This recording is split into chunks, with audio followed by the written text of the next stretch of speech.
Olá, pessoal. A entrevista de hoje do programa Agenda Mundo é com Bruno Ubermann, doutor em Relações Internacionais pelo programa Santiago Dantas e professor do Departamento de Relações Internacionais da PUC São Paulo. A tese de doutorado do professor Ubermann foi premiada como melhor do país em 2021 pela ABRE, Associação Brasileira de Relações Internacionais. De origem judaica, ele tem denunciado as ações de Israel contra os palestinos em vários canais de mídia, como o Opera Mundi, Rede TVT e outros. No final do programa, vocês vão poder ouvir versos do poeta palestino Refat Alarer, também escritor e professor de literatura inglesa, que morreu em um bombardeio israelense juntamente com sua família. Bruno, seja muito bem-vindo ao programa Agenda Mundo. Fico grato a você por ter encontrado um tempo na sua agenda, assim com uma antecedência pequena, né? Imagina, eu agradeço, Rubem. Tá, agradeço muito, tá? Bom, você tem origem judaica, né? E é declaradamente anti-sionista. Você poderia falar um pouco sobre isso? Como se deu esse seu não alinhamento com um pensamento que é majoritário no meio judaico? Se isso afetou de alguma forma o seu relacionamento no ambiente familiar ou com amigos? Então, eu cresci meio que dentro, meio fora da comunidade, porque um pé dentro, um pé fora, né? Eu não estudei em escola judaica, né? E a escola é um ambiente de socialização sionista muito forte, talvez o principal, né? Mas eu frequentei a Hebraica, né, que era o clube aqui de São Paulo, movimentos juvenis sionistas, como Hebraiqueino, né? E minha família, enfim, minha família não é ultra sionista, assim, né, uma família militante sionista. Inclusive, eu vim a descobrir mais tarde que minha família, inclusive, tem um antecedente lá atrás de socialismo, comunismo, né? Quando eu ainda morava na Polônia. A gente, até onde eu descobri, minha família na Polônia não era sionista, né? Mas minha família vai aderir ao sionismo, né? De uma forma como todos os judeus aderem, né? Nada muito militante, né? E eu participei de movimento juvenil, enfim, tive algumas experiências que me formaram enquanto um sionista, mesmo eu sem saber que eu era um sionista, né? Porque, né, quando a gente é criado dentro da comunidade judaica aqui no Brasil, a gente não existe alternativa ao judaísmo sionista, né? Apenas existe o judaísmo sionista, né? Então, quando você faz bar mitzvah, dentro de uma formação religiosa sionista, né? Quando você participa de movimento juvenil, enfim. E o meu processo de rompimento, assim, foi mais ou menos o processo de descobrir que eu era sionista ao mesmo tempo, né? Isso aconteceu quando eu fui para Israel a primeira vez, logo depois que eu me formei da faculdade, em 2010, eu fui jornalismo na PUC aqui de São Paulo, e um programa do Estado de Israel para jovens judeus ao redor do mundo chama Taglit, né? O seu nome complementar é Birthright Experience, quer dizer, uma experiência pelo direito de nascimento de você ser um judeu, você tem o direito a ter uma experiência em Israel, né? E eles pagam para todos os judeus do mundo, né, passarem 10 dias numa tour para conhecer o país. E a tour é uma doutrinação sionista pesada, assim, de direita, eu diria. Não é nem a direita liberal, né? Não é extrema-direita, né? A extrema-direita em Israel, quando eu fui, ainda não era tão majoritária, né? Mas é porque o Estado de Israel tem essa vinculação de ser um Estado liberal sionista, né? Então tem valorização da diversidade, direitos LGBTQIA+, esse tipo de coisa, direito das minorias árabes que vivem em Israel, esse tipo de coisa. Então, que a gente visita beduínos palestinos durante a viagem, mas a gente não falam para a gente que eles são beduínos palestinos, falam que eles são beduínos, que vivem lá em Israel, e são direitos respeitados. E durante essa viagem eu comecei a questionar, de alguma forma, a narrativa que era passada para a gente, mas eu não sabia muito como. Aquilo me incomodava, mas eu não sabia como, né? E E eu voltei para o Brasil e um jovem de 20 e poucos perdidos fazendo a vida, o jornalismo já me frustrava e fui fazer mestrado em Relações Internacionais. E a partir disso entrei na carreira acadêmica e hoje eu sou professor de Relações Internacionais da PUC. E nesse processo do mestrado, acho que foi um processo quando eu comecei a questionar mais profundamente. Um momento muito importante é quando eu volto para a Palestina, mas não mais com um programa sionista, mas com um programa anti-sionista, né? Que é da FIP Brasil, que era fundada em 2013 aqui no país, que tinha um programa educacional para você conhecer os territórios palestinos, mas também os palestinos que vivem em Israel, né?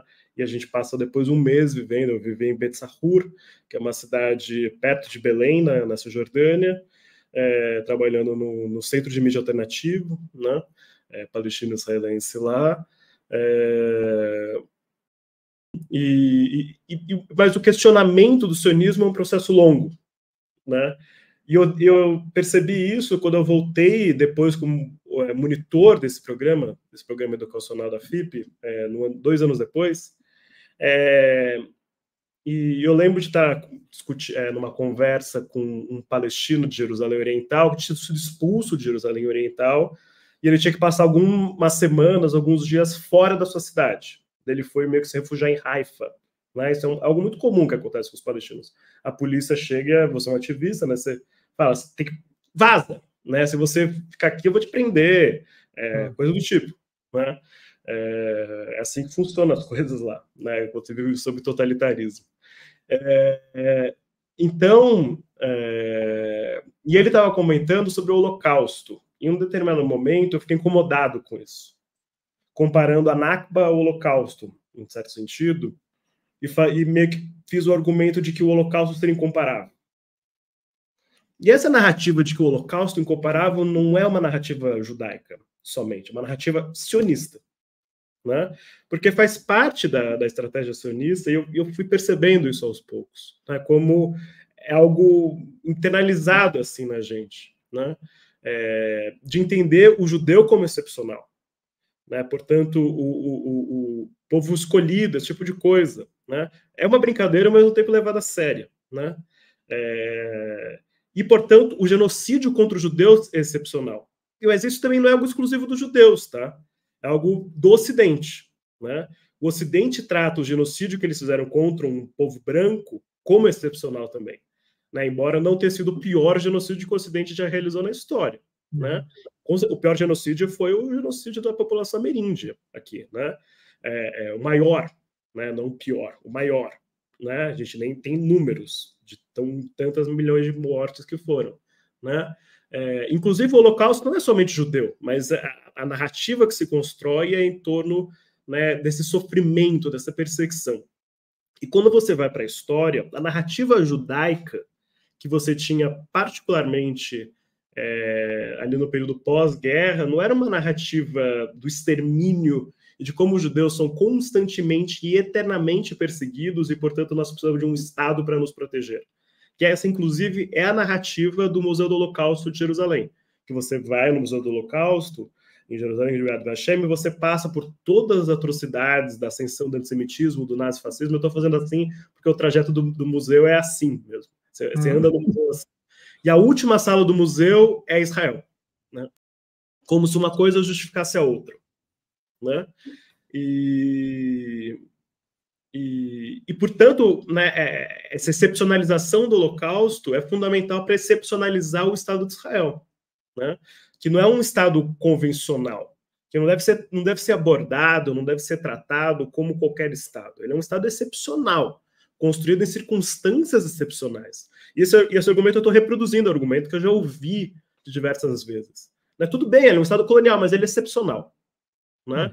Não podemos descolonizá-lo. A gente tem que manter como um Estado étnico, não importa as atrocidades que ele cometa, né? Porque é um Estado para proteger os judeus. Enquanto a narrativa judaica, né, é particularmente anti-sionista, né, mas não somente, mas a sionista também, né, da narrativa sobre a experiência dos judeus na Segunda Guerra não era o extermínio, né? Era a resistência. Os judeus resistindo ao nazifascismo. Tanto que a Casa do Povo vai ser fundada aqui em São Paulo em 1946 como resistência ao nazifascismo. Né? Se idolatra a resistência do gueto de Varsóvia. Né? Esse é o que deve ser lembrado, não somente, só que a resistência do gueto de Varsóvia é de alguma forma escanteada em detrimento do extermínio. Né? E eu não estou querendo colocar uma coisa como mais importante da outra, mas estou colocando como essa narrativa é reforçada. Né? Tanto que hoje, por exemplo, existe vários programas para judeus, tem um que chama Marcha da Vida, né? Que é justamente os judeus do mundo inteiro vão com bandeira de Israel para Auschwitz, ficam sabendo sobre os massacres, o extermínio que aconteceu na Polônia, pegam um voo e vão direto para Israel, pegam um ônibus e vão direto para o Muro das Lamentações em Jerusalém no dia da independência de Israel. Né? Ou seja, é todo para construir essa conexão. Né? Isso tudo para dizer, né, que quando eu confrontei aquele palestino, que hoje em dia é meu amigo, Daoud, eu percebi, eu dias depois, semanas depois, nem sei quando eu fui me tocar disso, né? E me toquei, putz, eu ainda era sionista e não sabia, né? Porque são camadas, são diversas camadas, e talvez eu ainda reproduza de alguma forma o sionismo, eu não sei, né? A gente vai descobrindo. E foi um pouco isso. E aí você perdeu amigos com isso? Prejudicou seu relacionamento com as pessoas da família, alguma coisa assim? Ou não? Minha família, ainda bem, sempre foi bem respeitosa assim, das minhas posições. Sempre foi um programa lá para os meus familiares que eu voto no PT do que eu criticar Israel. Né? Porque acho que a política nacional sempre foi mais importante na minha família do que a política israelense. A gente não é uma família tão sionista assim, né? Embora fosse sionista. E os amigos judeus que eu tinha e tenho ainda são principalmente judeus anti-sionistas, né? Então não fui tão afetado assim. Meu caso é meio excepcional nesse sentido, né? Entre os meus amigos é bem excepcional nesse sentido, né? Muito porque eu cresci meio dentro, meio fora, assim, né? Então eu tenho essa particularidade, assim. Minha experiência foi um pouco diferente, mas eu não vou falar agora dela, não. Mas também gostaria de reencontrar um palestino que eu conheci em Londres, que naquela época eu não entendia as coisas que ele falava, custei a entender, sabe? Bom, vamos falar então, começar falando sobre os lobbies, né? Na verdade são vários, né? Mas vamos falar do lobby pró-Israel, né? O lobby sionista. Nos Estados Unidos, eles têm interferido já há tempos, né? Nas eleições, nas campanhas eleitorais, contra e a favor de candidatos, né? Também na Inglaterra existe um posicionamento de lobbies, né, apoiando, tentando angariar apoio para Israel. Foi o caso do Boris Johnson, do gabinete dele, naquela época ele era ministro, né? Um terço do gabinete dele recebia apoio de Israel, ou diretamente de Israel, ou do próprio lobby. Né? Lembrando que nos Estados Unidos o Biden, nesses 30 anos que ele tem de carreira, se não me engano, algo assim, ele já recebeu uns 4 milhões do lobby israelense. A Hillary Clinton fica um pouco atrás, mas também já recebeu muito. Né? Aqui no Brasil, eu não sei muito bem a extensão. Eu sei que judeu vota em judeu em geral, né? Pelo menos eu vi isso na minha família. Né? Quem é um candidato judeu para deputado? Né? Mas tem o caso aí do Clube Hebraica Rio, né? Convite ao Bolsonaro. Mas aí eu pergunto a você, você podia falar mais sobre essa questão do lobby? O que você tem conhecimento assim sobre essa questão das campanhas eleitorais? E também, já emendando uma outra pergunta, como é que você vê as tentativas de se desqualificar as críticas que são feitas a Israel, quer dizer, vamos dizer, o anti-sionismo, como sendo antissemitismo? E isso, até antes do 7 de outubro, já era comum isso. Né? Lembrando aquele caso lá da Inglaterra, do Jeremy Corbyn. Não sei se você estava lá nessa época, quando você fez o seu curso. Você estava lá? Estava. Cara, então você vai. A palavra é contigo. Bom, primeiro do lobby. Acho que, em primeiro lugar, quando a gente fala do lobby sionista, a gente está falando de um fenômeno material, real, que existe organizado a partir do Estado de Israel e também de uma forma descentralizada né, por organizações sionistas e judaicas israelenses e evangélicas também e de outras naturezas que atuam em diferentes locais do mundo, principalmente nos Estados Unidos, na Inglaterra, que são os principais casos, mas aqui no Brasil, em qualquer lugar do mundo.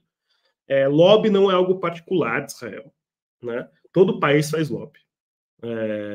Isso é um exercício comum das relações internacionais, né? Para você, um Estado busca, né, representar os seus interesses em outro Estado a partir das diversas formas.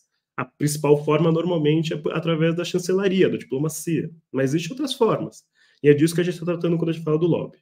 E falar do lobby é distinto de falar da conspiração judaica de dominação mundial, né? Porque a conspiração judaica de dominação mundial, que a gente vê desde daquele livro antissemita lá, o Protocolo do Sábio do Sião, que é algo muito central para o antissemitismo moderno ali do nazifascismo, muitas vezes se mistura com lobby, né? E vão ter pessoas críticas a Israel que vão se instrumentalizar da narrativa da existência do lobby, da sua atuação do lobby, para justificar narrativas antissemitas em relação a Israel, né?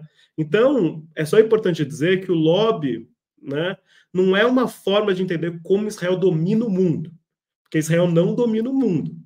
Mas o lobby é uma forma de entender como Israel exerce influências em outros países, onde é interessante e é importante que ele exerça essa influência. Então, acho que isso é importante a gente deixar clara essa distinção, né? E quanto ao lobby, quem sistematizou essa análise do lobby israelense foi um livro, né, de dois intelectuais das relações internacionais muito importantes, que chamam de Omer Scheimer e Stephen Walt, né, que publicaram com muita dificuldade, né, em 2007, em 2009, acho que em 2007 saiu o artigo, em 2009 saiu o livro, se eu não me engano, chamado The Israel Lobby and the US, algo do tipo, né? Enfim, não consigo ver daqui. E o livro ele busca entender como a política externa dos Estados Unidos age em favor de Israel, mesmo quando seria contra o interesse nacional americano, né? Só uma dúvida, só um segundo. Você falou com dificuldade porque houve pressão contrária à publicação? Isso, houve bastante pressão contrária à publicação. Primeiro, eles publicam um artigo e eu não lembro se o artigo acabou saindo na Harvard, numa revista de Harvard, ou ia sair numa revista de Harvard, acabou não saindo, né? Mas o primeiro lugar onde o artigo ia sair, ele não saiu, né? E depois eles conseguem publicar o artigo é profundamente bombardeado pelo lobby, né? Porque o lobby tem atuação universitária também, né? Mais midiática, principalmente, mas como eles são intelectuais com uma envergadura política e muito grande, né?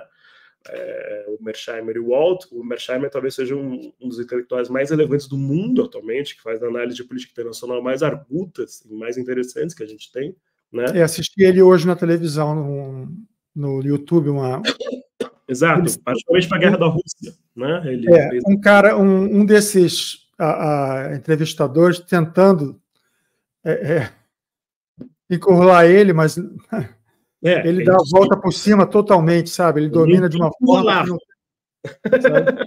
Deixa o cara, deu um olé no cara, sabe? No entrevistador. O John Mearsheimer é encurralável. Mas, enfim, e eles publicam esse livro, e o livro tem muito impacto, né? E vai gerar diversas outras pesquisas, né?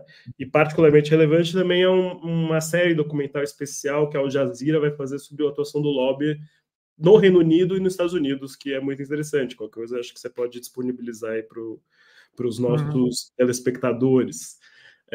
Foi publicado recentemente da Intercept Brasil, né? Eles traduziram. Diga. Não, eu tinha uma anotação aqui também de alguma coisa sobre o lobby. Eu acho que é do...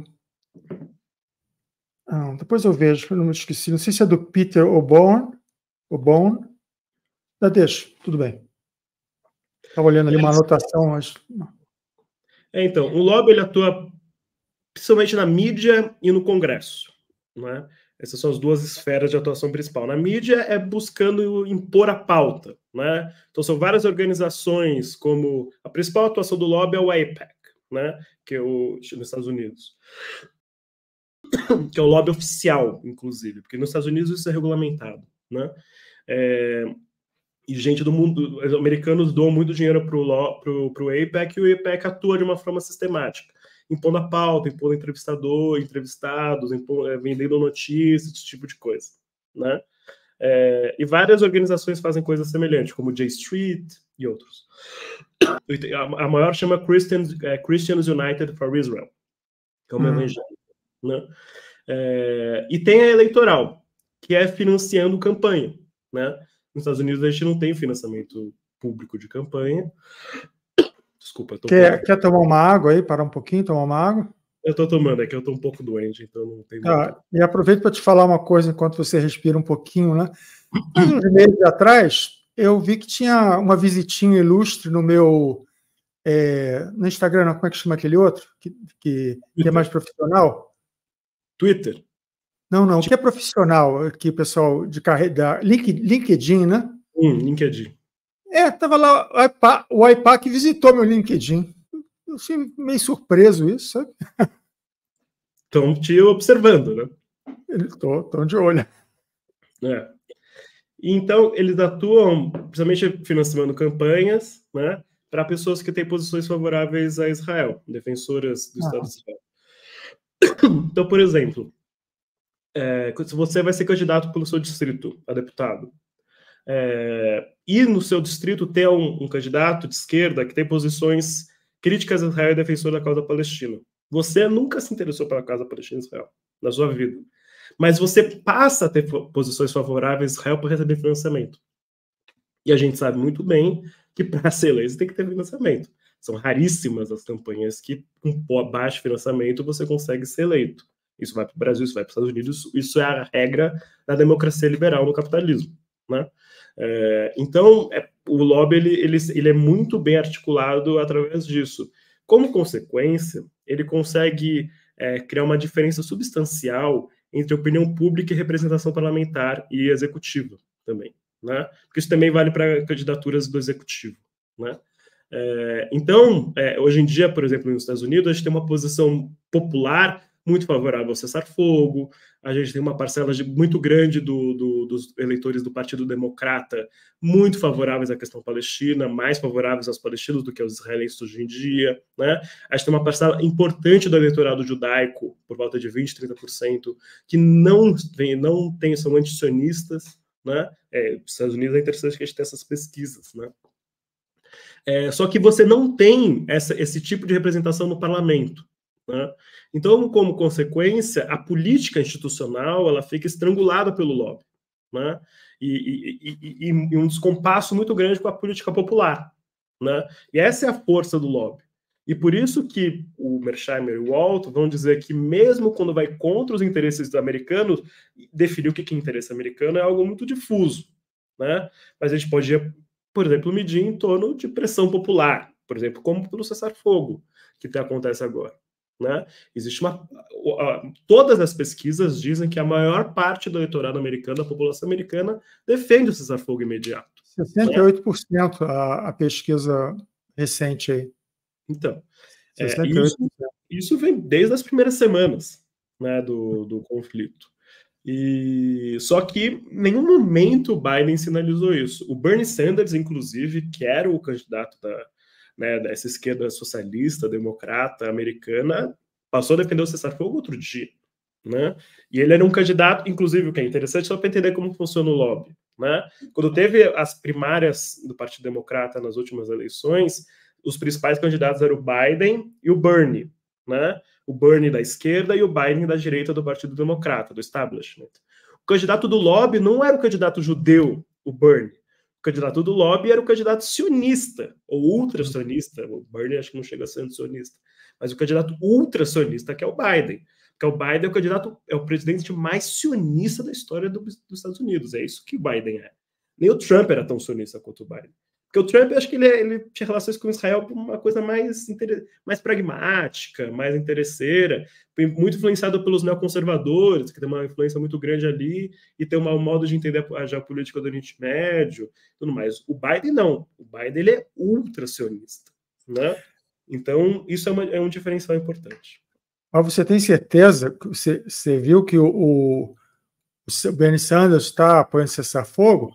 Que eu vi foi uma declaração dele em relação a essa questão aí do financiamento, desse dinheiro aí para que ele era contrário, que fosse enviado dinheiro lá para a Ucrânia e para Israel, que tendo muitos problemas em casa para resolver, questões, né, nos Estados Unidos, mas eu ainda não vi, posso ter perdido essa declaração dele a favor de cessar-fogo.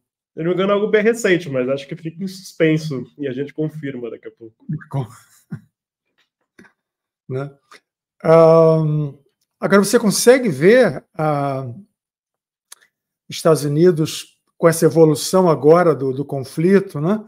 CNN mostrou, acho que foi ontem ou anteontem, conseguiu, acho que foi a primeira emissora a entrar em Gaza, né, nos hospitais, mostrou crianças com amputação de perna, sabe? Foi uma cena assim terrível, né?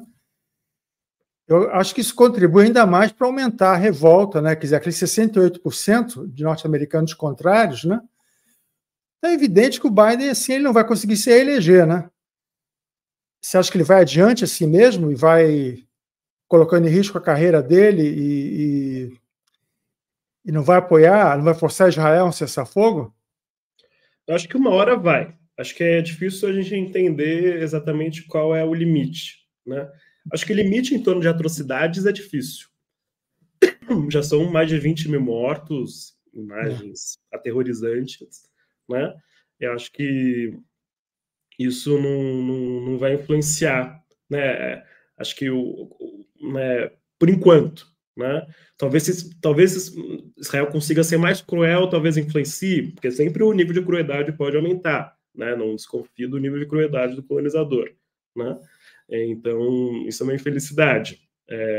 Existe um limite, a gente não sabe qual é, mas com certeza existe, né? A partir do momento que Israel se tornou uma pedra no sapato grande demais, né, para o Biden. Já é uma pedra no sapato, inclusive eleitoral, né? Muitos setores que são aliados ao Partido Democrata já estão declarando que não vão votar no Biden, né? Como setores muçulmanos, setores árabes, setores mais à esquerda, né? E esse voto jovem mais à esquerda e de minorias racialmente subalternas, como os árabes, os muçulmanos dos Estados Unidos, foram votos centrais para o Biden ganhar. Acho que eles apostam, né, que o medo do retorno do Trump vai, enfim, né, garantir os votos no Biden. Talvez sim, talvez não. A gente tem que aguardar, né? Mas com certeza acho que o cálculo eleitoral não é o que está sustentando, né? Porque se fosse o cálculo eleitoral, ele já teria estabelecido o cessar-fogo. Né? Agora, com o Trump também não mudaria muito, né? O Trump não teria uma política de forma pró-Palestina de forma alguma, né? De forma alguma, né? Mas eu acho que o Trump teria um comportamento diferente em relação ao cessar-fogo, né? Eu acho que já chegou num nível de hostilidade a Israel e os Estados Unidos que o Trump teria imposto um cessar-fogo. Eu acredito pelo que o Trump foi, né? O Trump ele foi muito menos belicista do que o Biden, né? O Trump fez acordo com a Coreia do Norte. O Trump eu acredito que o Trump teria feito acordo com a Rússia, teria evitado a guerra da Ucrânia. Não, isso eu acredito também. Eu acho que o Trump teria apoiado a guerra no seu início, como o Biden apoiou, mas eu acho que teria imposto limites maiores aos israelenses do que o próprio Biden. Quer dizer, o Biden não impôs nenhum limite até o momento, né? Não que a gente saiba, né? A não ser entrar uma ajuda humanitária aqui ou colar, né? Então, eu joguei uma aposta aí que é esse boicote que os iemenitas estão fazendo no Mar Vermelho, que está obrigando, né, algumas companhias de frete internacional de mercadorias a evitar o Mar Vermelho e, portanto, evitar o Canal do Suez e começar a fazer o frete entre Singapura e Ásia e Europa, né? Singapura, Holanda, não passando mais pelo Suez, mas passando pelo Cabo da Boa Esperança. Isso aumenta em quase 50% o custo logístico, né, e do seguro que um tipo de frete desse tem. Isso vai ter impacto direto na economia internacional, vai ter impacto direto na inflação, vai ter impacto direto na economia de todo mundo, inclusive a americana. O Biden ele está melhorando a vida dos americanos, mas isso não está refletindo em sentimento de melhora da vida dos americanos, as pesquisas têm mostrado. né? Então, o retorno da inflação, né, e uma inflação que a gente não superou totalmente, a inflação provocada pela pandemia, pode ser um outro fator que se soma, né, à pressão popular internacional que nós temos visto sobre os Estados Unidos para eles começarem a pressionar Israel para um cessar-fogo. Eu acredito que o limite, na verdade, é eles acreditarem que Israel não vai conseguir estabelecer os seus objetivos. Acho que enquanto eles acreditarem que Israel vai conseguir estabelecer os seus objetivos, eles vão apoiar, apesar dos custos. A gente não sabe exatamente qual é o objetivo. O objetivo é eliminar o Hamas. A gente sabe que isso é inalcançável. Mas existe algum outro objetivo. O outro objetivo é limpar toda a área acima de Rafah, Khan Yunis, construir assentamentos. A gente está entendendo exatamente. Acho que isso está em disputa, inclusive, nos israelenses. Acho que isso não existe um consenso, né? Mas o barco está sendo abandonado da Ucrânia a partir do momento que a Ucrânia não demonstra a capacidade de vencer a Rússia. Já é uma derrota militar da Ucrânia. A gente está esperando a derrota política, né? E o resultado dessa derrota política. Mas os Estados Unidos já saiu desse barco, né? Tá só negociando como vai ser o enterrar esse barco aí, de alguma forma. Eu vou ler aqui um trecho de um artigo do jornalista israelense Gideon Levy, do Haaretz, né? De 13 de dezembro. Eu considero o Gideon como uma das cabeças mais lúcidas e progressistas de Israel, pelo menos no que diz respeito à questão palestina. Então, esse trecho diz: nunca tivemos uma guerra como essa, uma guerra de consenso completo, uma guerra de silêncio total, uma guerra de apoio cego, uma guerra sem objeção, sem protesto, sem recusa de servir, sem oposição, nem no começo nem no meio. Uma guerra unânime, com aprovação de muro a muro, excluindo os cidadãos árabes do Estado, que foram proibidos de se opor, e sem pontos de interrogação, ou mesmo dúvidas.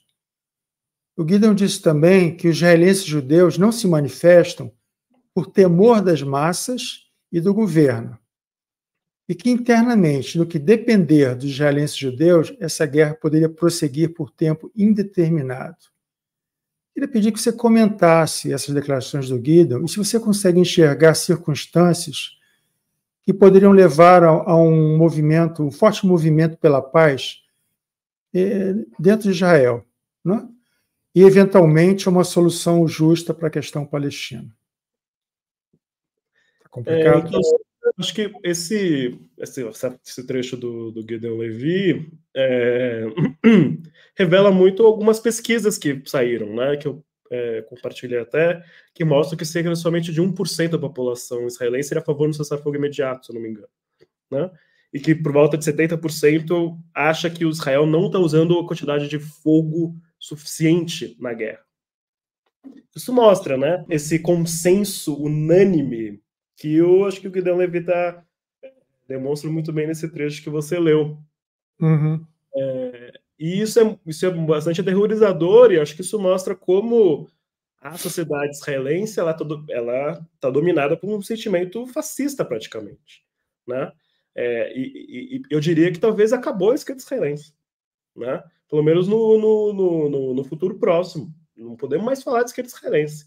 Eu vi uma reportagem da Al Jazeera recentemente falando como muitos sionistas de esquerda estão abandonando o sionismo de esquerda. Não estou falando de anti-sionismo, né? Falando de sionismo de esquerda indo ter posições mais à direita, deixando de defender a paz, tudo mais. Ou seja, isso já era uma posição minoritária em Israel, né? Até o 7 de outubro. Hoje em dia, não deve, como coloca, não existe ninguém que defenda a paz mais em Israel, né? Você tem um partido comunista enfraquecido, né? Que é israelense árabe, que é um dos únicos partidos anti-sionistas, né? Que conta com israelenses, muito fraco, né? As pesquisas para a próxima eleição em Israel demonstram que o Partido Trabalhista não vai para o parlamento. É o partido que fundou o Estado, não vai para o parlamento, né? Seria representado, a esquerda sionista é representada somente pelo Meretz, com uma representação mínima de 4 ou 5 cadeiras, né? Ou seja, Israel está dominado pelo centro do Lapid, pela direita do branco e azul e pela extrema-direita do Netanyahu e pelo fascismo nazista do Smotrich e do Bezalel. Então tem uma disputa aí do centro para a extrema-direita, né? Extrema-direita. Né? Porque o Netanyahu, que era direita, hoje em dia a gente pode considerar extrema-direita. Né? Então, não existe mais. Eu não vejo quem defenda a paz. Eu vejo, obviamente, na internet alguns movimentos sociais, gente buscando construir alianças entre os judeus e palestinos. Isso sempre vai existir, né? Mas isso ser uma força política, como a gente viu ali nos anos 80, né, quando surge o movimento Paz Agora em reação, né, à guerra do Yom Kippur, né, de 73, a derrota, né, da guerra do Yom Kippur, gerou um movimento pela paz, e foi um movimento crescente, que cresce depois do Líbano, cresce na Intifada, conquista o poder e força um processo de paz, uma pressão interna da sociedade israelense para isso. Né? Teve vários processos que levaram ao processo de Oslo, né? Mas a sociedade israelense embarcou nesse projeto. Né? E é necessário que a sociedade israelense embarque nesse projeto para ver a descolonização. Né? Eu acho que os israelenses não vão liderar a descolonização. Eu discordo de quem acredita nisso. Né? Que a mudança de governo, derrubar o Netanyahu vai trazer a paz. Né? A esquerda sionista teve no governo Bennett, e o governo Bennett se recusou a retomar as negociações o tempo todo, né? Durante os quase 2 anos que ele esteve no governo. Né? Ou seja, a esquerda sionista não tem menor poder hoje em dia. E a esquerda antisionista em Israel também é fraquíssima, né? Seja a palestina, seja a israelense, por razões distintas.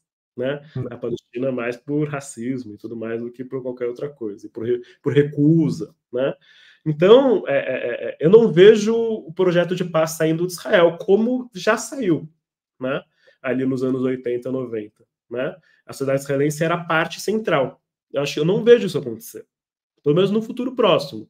Acho que se houver uma transformação de fora da sociedade israelense, uma pressão cada vez maior pelo BDS, por sanções, de estados que cortam as relações diplomáticas, uma união dos países árabes, talvez, novamente, um fortalecimento da causa palestina, que a gente tem visto nos últimos... Né? Esses dias a Al Jazeera fez um levantamento de protestos, teve quase 1000 protestos em favor da causa palestina no 7 de outubro. É um levante popular global, simultâneo, que eu acho que a gente não via desde das ocupações, dos ocupais, há 10 anos atrás. Né? Eu não escutei bem. 1000 protestos, aonde você falou? Ao redor do mundo, em favor. Ao redor do mundo, tá, ao redor do mundo. De massa, né? Não somente coisas pontuais. Né? E um número muito superior aos em defesa de Israel. Né? E a gente está falando de protestos no norte global, no centro do poder, nos Estados Unidos, na Inglaterra, na Alemanha, na Itália, na França, enfim. Né? E que isso pode, eu acho que, provocar transformações no médio e longo prazo. Né? Porque as pesquisas nesses países do norte global demonstram como as faixas... É uma diferença geracional, de fato. Não é uma diferença mais de se você está à esquerda, se você está à direita, é uma diferença de geração mesmo. Quem tem acima de 60 anos defende Israel, quem tem abaixo de 40 defende a Palestina. Né? Então, quando você houver uma transformação geracional, se não houver outros fatores que alterem isso, acho que a tendência no médio prazo, né, é o norte global ter uma pressão popular cada vez maior em defesa da causa palestina. Né? E eu vejo isso como talvez o principal fator que possa levar a uma resolução política. Eu não falo de paz, né? Eu falo de resolução política e justiça social e descolonização. Né? A gente vai chegar mais para o final do programa, a gente vai dar uma chance para a paz aí. Vamos conversar mais sobre paz. Não, né? Acho que a paz é fundamental. Né? Mas... Vamos voltar aqui para a guerra. Né? Não uma paz negativa. Né? Vamos voltar aqui para a guerra, né? Porque eu acho assim, que está sendo importante também para fortalecer o lado de Israel o noticiário, né, sobre o Hamas. E parece que uma boa parte disso seriam fake news. Né? Então, eu queria me referir agora a um artigo do Max Blumenthal, que é um jornalista e blogueiro norte-americano, também judeu, né, e não sionista. Ele atribui a invenções de um grupo ultra-ortodoxo judeu chamado Zaka, os relatos de bebê, a origem daqueles relatos de bebê decapitados, estupros em massa, o caso de um feto que foi arrancado da barriga da mãe, e também há um outro grupo chamado United Hatzalah, não sei o que quer dizer Hatzalah em hebraico, você deve saber, né? Que fabricou a história de bebês assados em fornos. Né? Do que eu entendi, essas duas organizações são organizações voluntárias que trabalham no resgate de vítimas e vêm faturando alto através de contribuições para fazer esse trabalho delas, coisas assim de milhões de dólares. Né?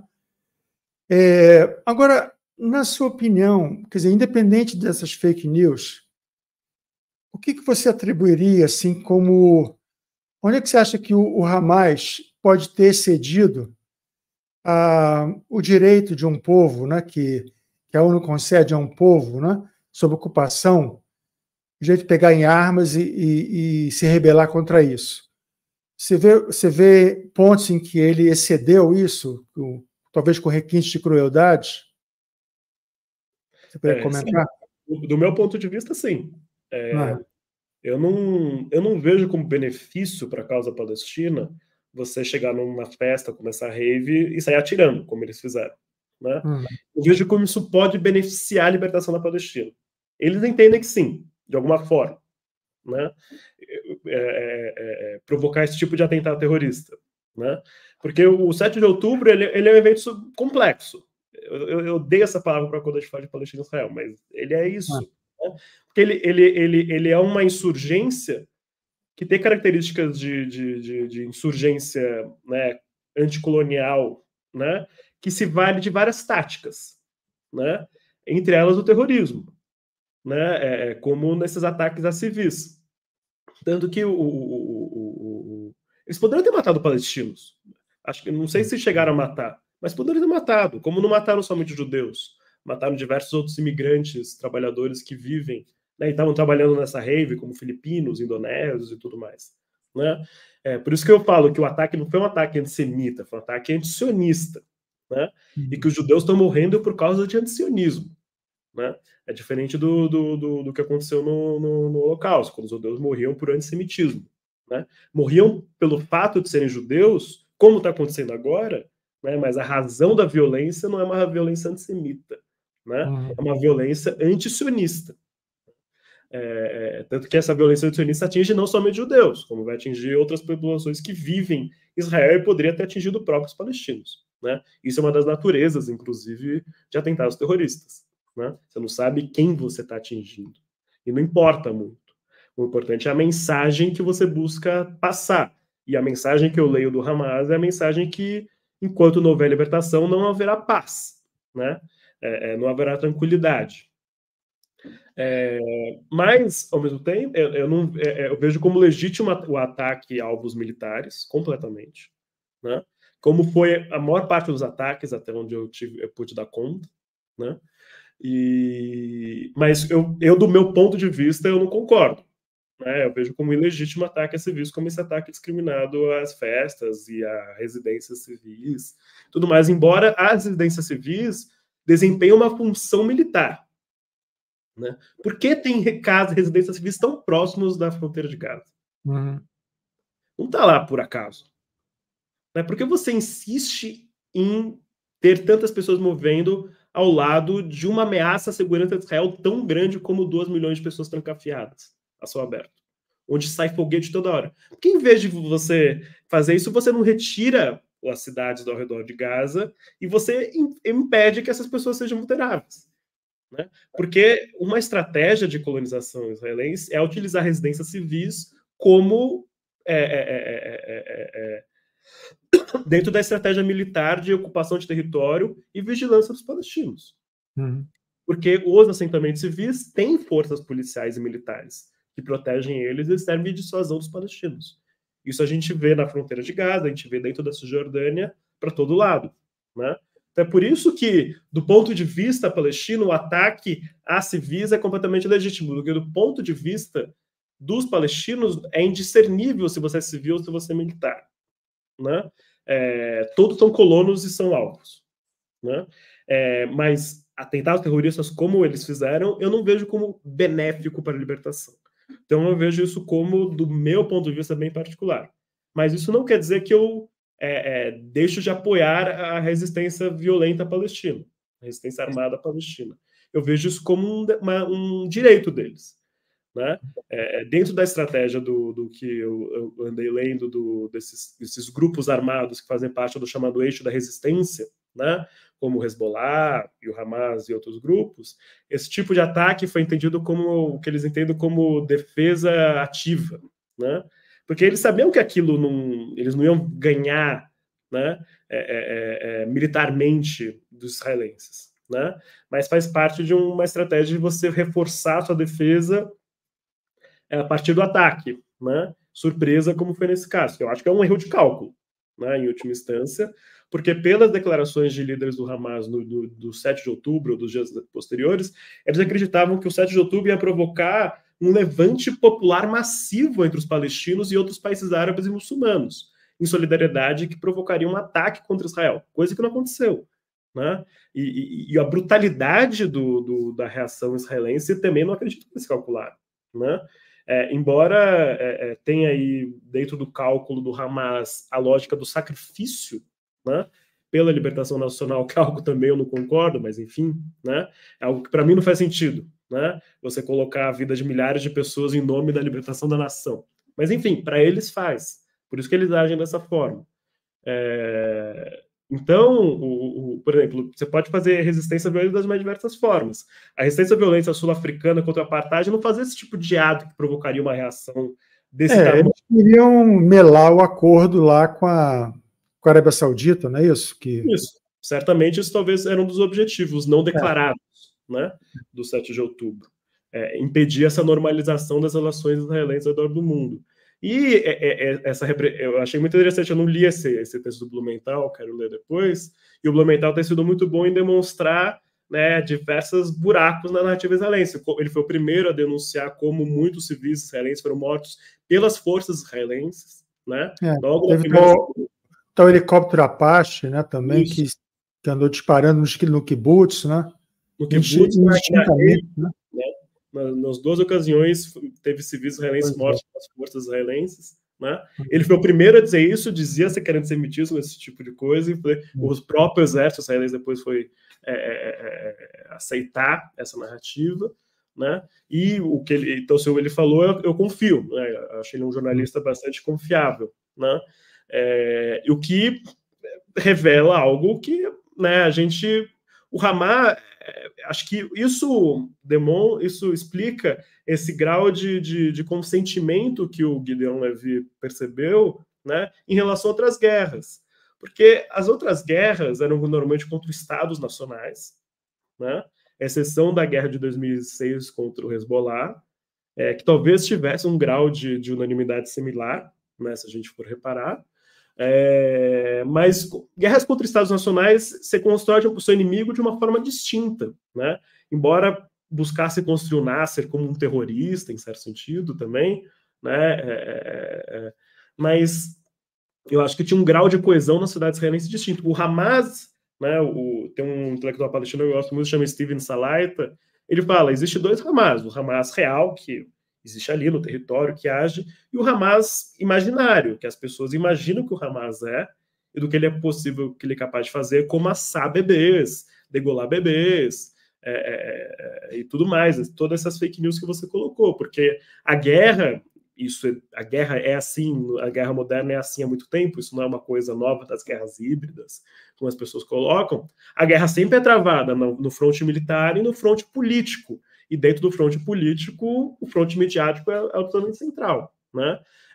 Essas fake news não buscam ganhar a opinião pública israelense, essa tá ganha, né? É a opinião pública internacional, e particularmente americana, né? Porque essa guerra não é uma guerra somente israelense, é uma guerra americana ocidental israelense, né? Então a opinião pública do Ocidente, dos Estados Unidos em particular, importa praticamente tanto quanto a opinião pública israelense para a continuidade da guerra, né?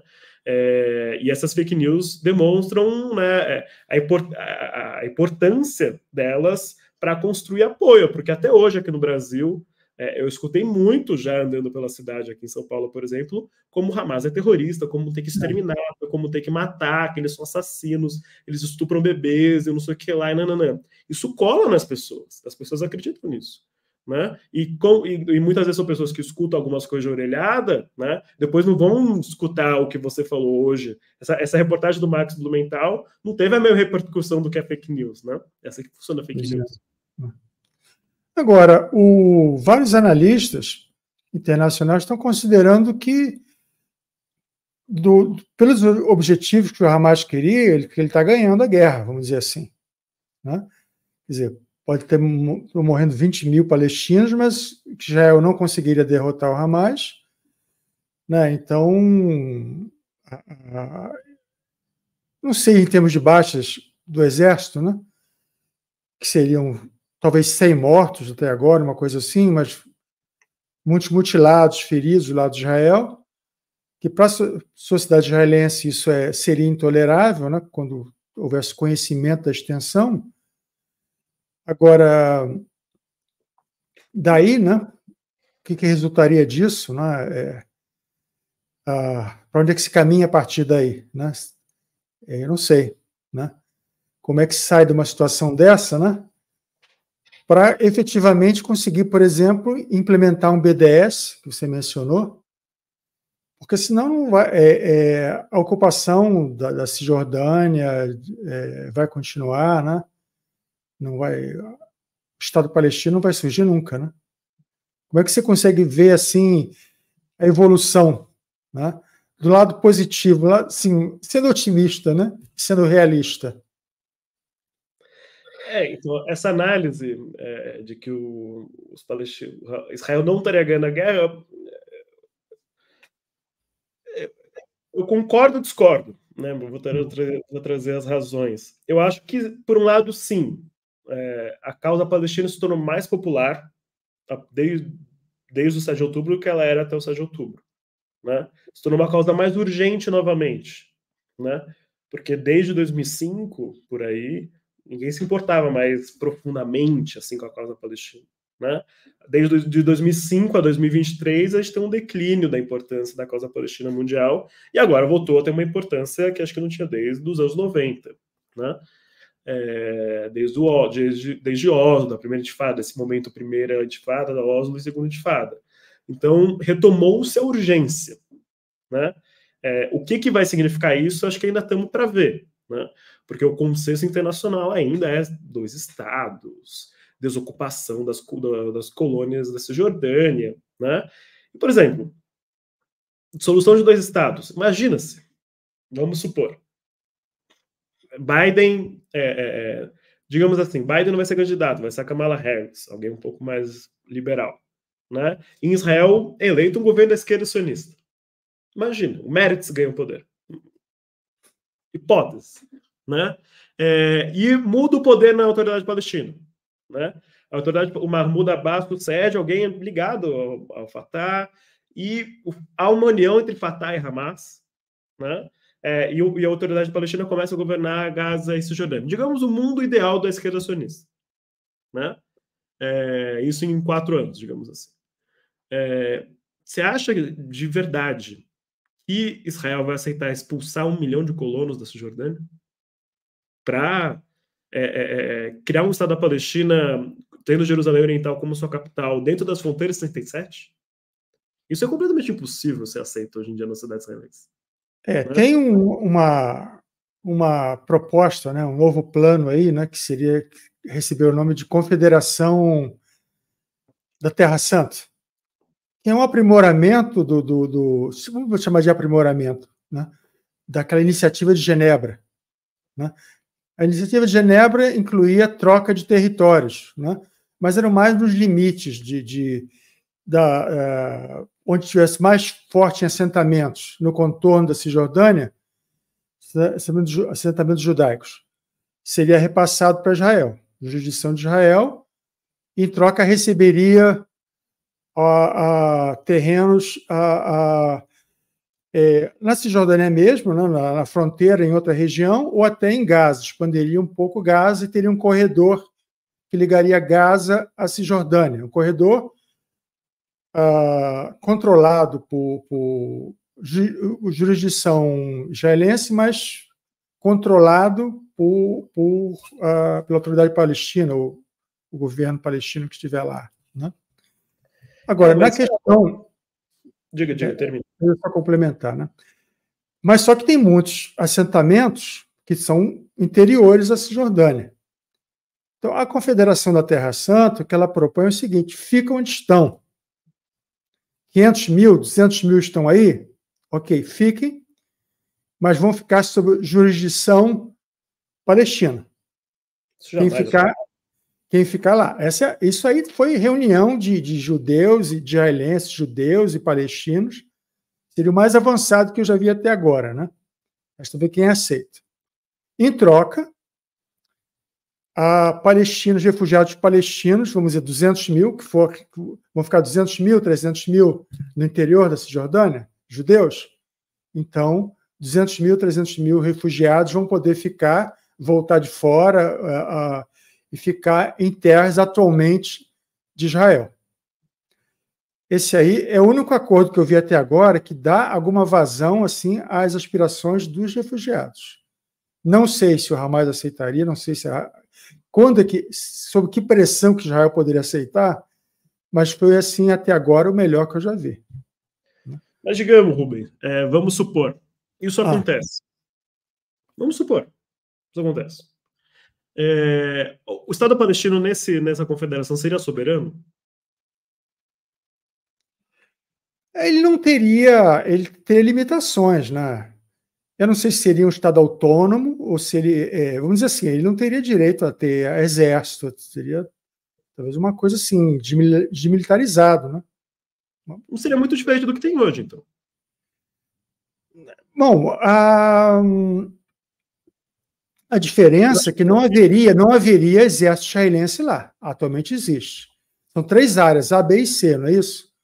A, Sim. sob controle dos palestinos, da autoridade, B, controle misto, e C, controle israelense. Não haveria mais isso. Nada de tropas. Agora, em princípio, deveria ser desmilitarizado, para Israel aceitar isso.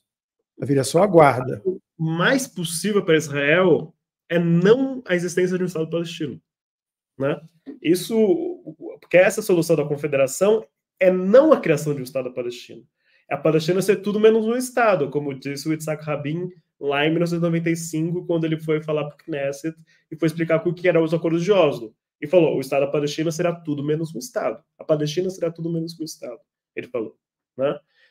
Esse acordo de Genebra aí que você coloca, a iniciativa de Genebra e essa confederação, é exatamente isso. Né? Tudo bem, os israelenses aceitariam, mas os palestinos? Não existe a menor... Não, eu não sei, realmente eu não sei se aceitariam, né? Eu não estou falando do Hamas aqui, eu estou falando de todos os palestinos. Eu acho que seria difícil encontrar algum palestino que aceitaria isso. Né? Talvez a exceção desses palestinos que sentaram para discutir. É melhor que Oslo, né? Oslo foi péssimo. Né? Oslo não atendeu em nada aos refugiados. Né? Exato. Não assegurava Jerusalém. Né? E tem Jerusalém na discussão, né? Tem que ser visto isso também. Né? Eu não lembro qual é a proposta para Jerusalém. Estou vendo. Mas a gente está falando, os palestinos eles já aceitaram abrir mão de 78% do território. Né? E isso já foi a concessão. Né? Os palestinos não vão conceder mais. Né? Isso precisa ser entendido minimamente. Os palestinos eles já abriram mão de 78%. Não vão abrir mão de mais nenhum centímetro. Nunca vão assinar um acordo que abra mão de mais 1 centímetro. Né? Então, qualquer iniciativa que preveja 2 estados, que não envolva a remoção de 1 milhão de colonos da Cisjordânia, será fracassada. Né? Por isso que eu digo que a solução de um estado é a mais realista. Né? Porque... Guerra civil, né? Se tentar, né, direitos iguais para todos, complicado. Mas é a solução sul-africana. Né? Lá não aconteceu guerra civil. Então, mas aí só impondo mesmo com boicote. Isso. Tem que ser, se não tem outra forma. Seja qual for a solução, para sair desse impasse, tem que ser com boicote. Isso. BDS na veia. Porque ou a gente vai ver apartheid eterno, ou a gente vai ver um Estado. Acho que o tempo da solução de 2 Estados acabou. Né? Só que tem gente que insiste na sua sobrevivência. Né? E a insistência na sobrevivência é bem claro. É a esquerda sionista. É o único setor que insiste nisso. Porque a direita sionista não insiste mais nisso. Porque eles já aceitaram que eles não defendem mais o Estado da Palestina e que para eles é apartheid eterno. E acabou. Você pode criar um novo nome para essa apartheid como confederação. Para mim, do meu ponto de vista, essa confederação é uma reprodução da apartheid. Né? Não é nada mais nem nada menos do que isso. Né? Tem dúvidas, eu tenho que pensar melhor sobre isso. Eu tenho dúvidas que seja uma repetição. Eu acho que é uma evolução para uma coisa melhor, tá? Longe do ideal. Isso, mas é uma evolução. Mas é uma autonomia. Eu vejo assim, é um Estado, é uma região autônoma, vamos dizer assim. Uma região autônoma. Isso, mas não tem autodeterminação. Esse é o ponto. Depende do que se definir como autodeterminação. Estado soberano. Não, para ter exército, não sei se vai ter, embaixador, talvez. Não, ter soberania e controle total sobre o território e você decidir o que você quiser. Banco Central, Forças Armadas, o que você quiser. Israel tem isso, porque os palestinos não podem ter isso. Os palestinos não querem nada menos do que os israelenses têm. Por que os palestinos teriam que aceitar menos do que os israelenses têm? Porque ameaças da segurança a Israel é mais válida do que ameaça à segurança dos palestinos. Não, eu não estou dizendo que seja mais ou menos válido, eu estou dizendo que... eu estou vejo assim... do diabo. Né? Eu penso o seguinte, que a solução de paz, né, ela não vai ser alcançada em curto prazo. Sim. Eu tento ver mais como uma evolução, a convivência que possa levar daqui talvez a 50 anos a uma unificação, um Estado único, laico, sabe? Com direitos iguais para todos. Mas a curto prazo, a pergunta que eu ia fazer para você no final era essa: como é que você vê a região daqui a 50 anos? Eu gostaria de ver assim, eu gostaria de ver dessa forma, sabe? Agora. Não, se você interpreta a confederação como uma etapa, eu não acho tão ruim. Mas o problema de você impor soluções provisórias é que em Palestina e Israel, soluções provisórias se tornam eternas. Daí, assim, se a gente, por exemplo, a gente chega na confederação daqui 5 anos, digamos assim. Então, daqui 55 anos, a gente vai estar lutando contra a confederação. Porque a confederação não vai se transformar num Estado único, sem luta. Olha só, a iniciativa de Genebra, para mim, tinha um erro crasso logo de cara. Dizia que era o que fosse decidido seria inegociável, seria imutável. Então. A iniciativa de Genebra. Então, a confederação já vem com outro espírito, assim, de ser uma coisa que, com o tempo, vai evoluir. Esse que é o espírito da coisa. Agora, bota tempo nisso, né? Por isso que eu penso assim nos 50 anos como sendo algo de poder ter uma situação melhor lá. Sim, qual foi o grande erro do Arafat, por exemplo? Foi aceitar Oslo. Porque se o Arafat não aceita Oslo, né? Porque Oslo é uma solução provisória. Né? Qual é o raciocínio de Oslo? Por que não se criou um Estado palestino em 93 quando assinou Oslo? Porque do ponto de vista de Israel, dos Estados Unidos e da comunidade internacional, os palestinos não seriam maduros o suficiente para ter um Estado soberano na Cisjordânia e Faixa de Gaza. Isso era uma desculpa para você manter a colonização, né? Mas o que tá por trás desse discurso de que os palestinos não seriam maduros? É um discurso colonial de que o nativo nunca está pronto para se autogovernar. Né? Nunca é uma sociedade madura o suficiente. E esse tipo de discurso a gente vai ver em todos os colonialismos. Né? Sempre quando há uma tentativa de independência, o colonizador vai falar: vocês não estão prontos para a independência. Todos falam isso. Que é uma forma benevolente de você falar: você vai ter sua dependência, mas você não está pronto para isso. É isso que justificou, por exemplo, o mandato britânico na Palestina em 1918. Né? Porque o que acontece na Primeira Guerra Mundial? Os árabes lutam ao lado dos britânicos sobre a promessa de ter um Estado. Né? Uhum. Só que daí os britânicos falaram, não, calma lá, vocês não estão prontos para vocês se autogovernarem e terem um Estado soberano na comunidade internacional. Então, a Liga das Nações, esse negócio que a gente criou, vai criar um negócio chamado mandato e nós vamos governar vocês enquanto vocês amadurecem para isso. Né? E o que aconteceu? Teve que ter uma Segunda Guerra Mundial e guerras de independência para acabar com os mandatos britânicos e franceses. Né? Então, soluções provisórias nunca dão certo. Esse é um problema meu com soluções provisórias na comunidade internacional. Você quer chegar num acordo que seja um acordo definitivo. Né? Então, isso não é um problema eu não vejo isso exatamente como um problema da iniciativa de Genebra. Porque ele fala, então a confederação não vai ter autodeterminação. Então, se os palestinos abriram mão da autodeterminação, beleza. Acabou a causa palestina. Acabou a luta nacional de independência. Acabou. Então, agora a nossa causa é outra. Autonomia. Mas não, a causa palestina é de independência. Enquanto ela for de independência, Estado é a única solução. Não, a de Genebra não fala em autonomia, não. Fala em duas nações. Tá? Eu que falei, sim, quando você levantou a questão de que Israel não aceitaria, né? Sim. Então, eu pensei que a autonomia seria algo mais palatável nesse sentido. Né? Oslo já dá autonomia. O que a gente já tem já é autonomia. Mas autonomia com o exército dentro, né? Uma mudança na autonomia. Esse que é a discussão. Né? Tá, bom, eu quero aproveitar aqui para fazer meus comerciais, né? Pedindo audiência para divulgar o programa, dar os likes, apoiar o canal da TV GGN através da chave de Pix, jornalggn@gmail.com. O programa também sai na TV Chacoalhando, né? Que é o meu canal, né? Mas ali, como é o bloco do eu sozinho, eu não preciso de financiamento. Tá? O GGN já tem uma equipe grande, né? Então todo financiamento pode ser dirigido para o GGN. Tá? Bruno, você gostaria, tem alguma parte assim que eu não cobri bem, que você queria acrescentar? Fica à vontade aí para colocar. Né? O microfone é seu. Achei a discussão ótima. Acho que, inclusive, esse final aí, em vez de entrevista formal, acho que rolou um debate legal. Ótimo. Tá certo. Olha, a gente pode se despedir, depois eu vou colocar, né,